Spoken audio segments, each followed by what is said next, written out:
Alright guys, Papa Pepper here. I'm going to do something a little bit different today. I'm going to be talking about initiative Q. And the reason I'm going to do that is it's something that I came across. It sounds very interesting and there's very good kind of incentive for even just checking it out, which is free of cost, doesn't cost anything to do, and I think it's very interesting for a lot of reasons. You'll notice with my camera, I dropped it recently, so if I record too late in the evening or try to take two pictures when it's too dark, it's a little grainy. I ask you to bear with me with that. So I'm just going to head through some of their pages and share a little bit about it with you. I'll put the link, the invite code that they gave me below. And pretty much Initiative Q is designed to be a type of currency and payment method that they've got a very interesting timeline for, which is part of the reason that I'm excited about it, because it looks like they're taking things very slow. And at this point, they're just trying to recruit and onboard new users, and in doing so, reward people for actually just signing up. So their simple invite code link that it says, they provide a text with it. It says, this is a new currency and payment network built by ex-PayPal guys called Initiative Q. The Q currency is currently being allocated for free if you are invited by an existing member. The idea is that if millions of people join Q, or if millions of people join, Q could become a leading payment network, and according to well-known economic models, that means the value of the reward would be around $130,000. I'll touch back on that in a minute. The amount you reserve decreases every day, and each member has a limited number of invites. You can use my invite link here, and this is of course the text that it would send out if I'm sending this to you. And it gives the text and says, don't worry, no funny stuff. You just need to give your name and email and your spot is reserved. So a couple peculiar things about this is, one is that you need a registered person to invite you. And that registered person is going to be the one who verifies you. So when I got signed up, it was through somebody else's link, and they had to verify that I was a real person before I could even really get in. So at this point, I've had 5 people I know that have signed up with my invite codes, and they gave me a portion to start with of their queue, and then some for each of those people that signed up. So at the moment, I've got 64,631 Q, and their target for their currency called Q is $1 each. So if this actually takes off and actually does something, just for signing up myself and verifying 5 other people who signed up under my links, that'd be $64,000 of their currency that I would potentially have to spend in the future, which is very interesting. So of course, a lot of people are familiar with dollars and things like that, whatever the national currency of the country you live in is. And then a lot of us as well are familiar now with cryptocurrency. One interesting thing about this is that it is not a cryptocurrency. So this is an alternative approach to estimating the value of Q is by studying the cryptocurrency market, which is another attempt to create a new currency. So far they claim that cryptocurrencies have failed as currencies. Their focus is on ensuring scarcity, and that nobody can easily generate new coins, so that would drive up the value, but they neglect stability of the value and ease of use.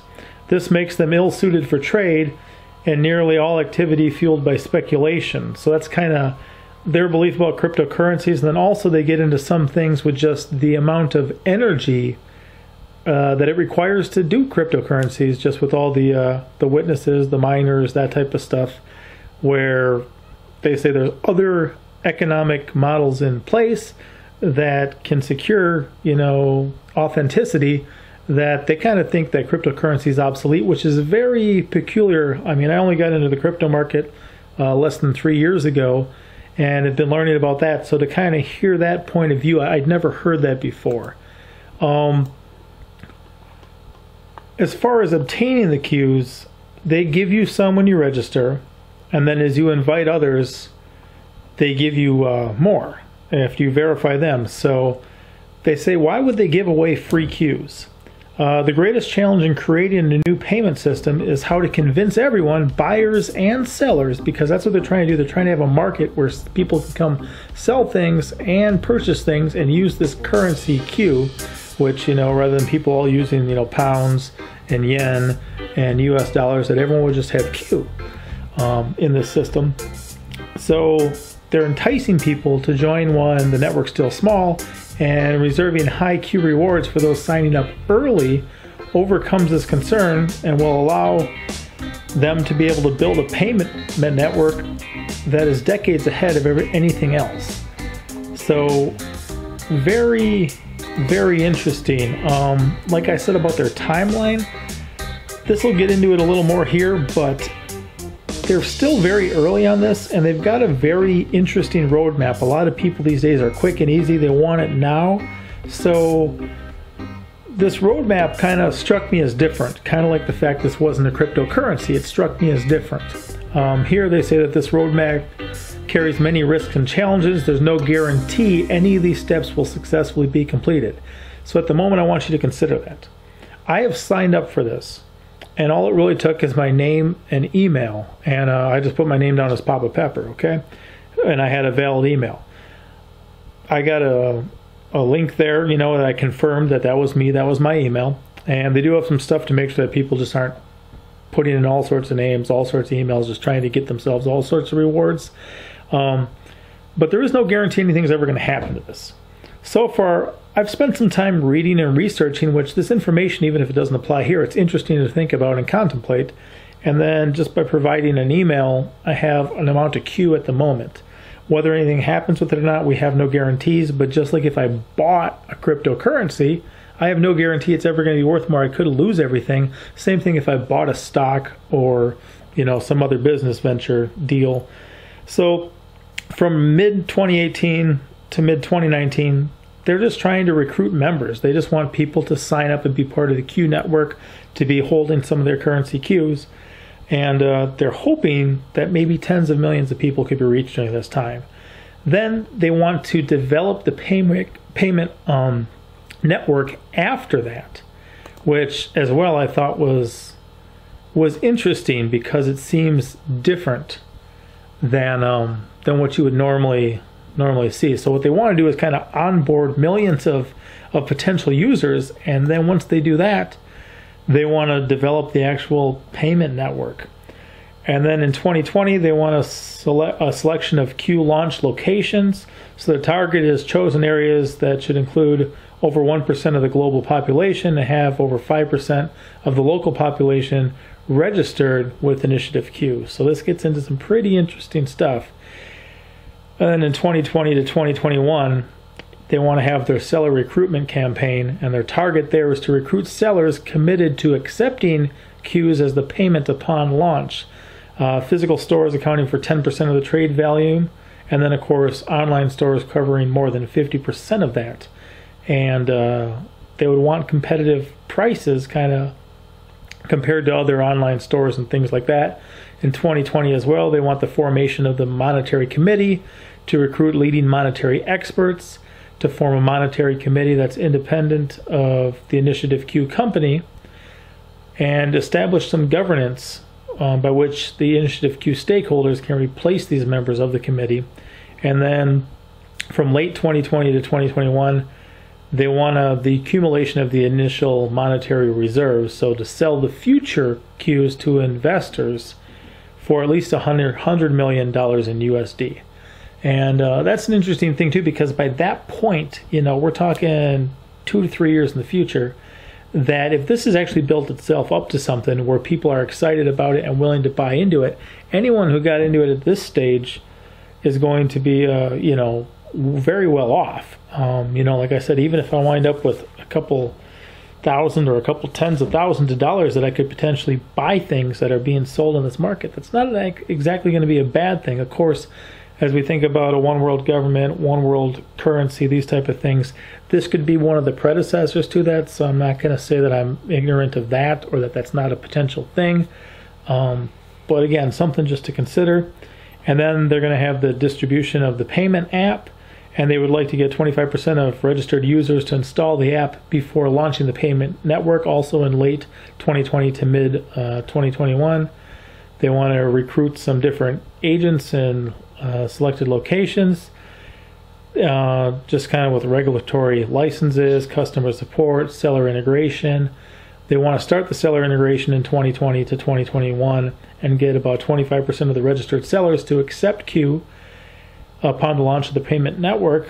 And then from 2021 and on, they want to exceed $100 million in monthly transaction volume in the launch locations. So again, this is very peculiar. It's very interesting. A lot of things kind of strike me as something peculiar. And of course, we do have an enticement to participate in this, to actually secure some now, and to understand kind of that we could eventually have a great return on our investment, especially because our investment is not monetary at this time. So part of just their crypto, or their currency worth is, they say every Q network member wants to know how valuable Qs can become. If Initiative Q succeeds in creating a world-leading payment network, it's expected that all Qs reserved today for members will eventually be granted the value of roughly $1 per Q. And they go into some different reasons for the valuation of the equation on the exchange and different things. So again, I don't know completely what to make of this, but what I do know is that this is a potential opportunity. I definitely try to keep my ears open, my eyes open, and be made aware of potential opportunities. If things seem like something good to take advantage of and, kind of give it a go, at least try it, I don't mind doing that. I've done that before with Steemit, where I didn't buy in anything. I just, would blog and post and interact and curate for cryptocurrency, and it worked out very well. I have certain things that I bought because of it, and I also have a good savings, for myself, for my children, other things, and just like to find different ways to kind of, for the average person, to get a potential leg up. So very, very interesting. And of course, if you think about it, globally, on an annual basis, over $20 trillion are spent just with credit card purchases. So to aim for something, like 100 million or other things, and to step into that market, there's obviously a pre-existing market that is going there. Malls are dying, stores are dying, a lot of things are moving online. One thing that they said too, which was really interesting, was just talking, I don't know if I'll be able to pull it up, but talking about when this is actually a payment method and people have the app, you could almost walk into a store that is selling things for Qs, scan the barcode of it, it would already, you'd already be registered, and then just walk out with the item. Or if you're paying at a restaurant that accepts it, just to, scan your bill, your Qs would be applied to that. You don't need to flag down the waiter or, waitress, that type of thing. And when you're dealing with an online store, you don't need to sign up again, because as a registered member of the Q network, you'd already be confirmed. You'd already have your information. You just, okay, here, this store. Okay, here's a different online store that accepts the Qs. So again, always do your own research. I'm not advising anyone to join this. I'm just making you aware of this opportunity. I chose to check it out and still researching it, asking a couple other people who understand some economic models better than me, understand cryptocurrencies, because that does come into play, I think, to a degree, when you're dealing with just a different form of currency, a different idea. When you have an actual token, you're making your own currency, and there's going to be a fluctuating, potentially, value to it. So looking into it myself, you guys check it out if you want. My link will be below, and we'll see what happens with it. But it's definitely something that's up and coming, part of kind of the future as far as progressing just economics and the way that we interact, the way that we do business, the way that we use currency, the way that we make purchases. So hopefully this helps, and you guys can go through all the different tabs on their page, check it out, and see what you think. And you can read all of that before you ever even I think you can do that even before you sign up. I don't know, I signed up right away, so it's here, but I'm guessing all of this is available to you whether you sign up or not. So check it out if you want to, and I'll see you guys later. Papa out. As always, I'm Papa Pepper, and I'd like to remind you, don't post for free. If you'd like to be part of a revolution in social media, an economic power to the people where users can actually blog for cryptocurrency, then I'd recommend that you check out steemit.com and join the revolution. Papa out.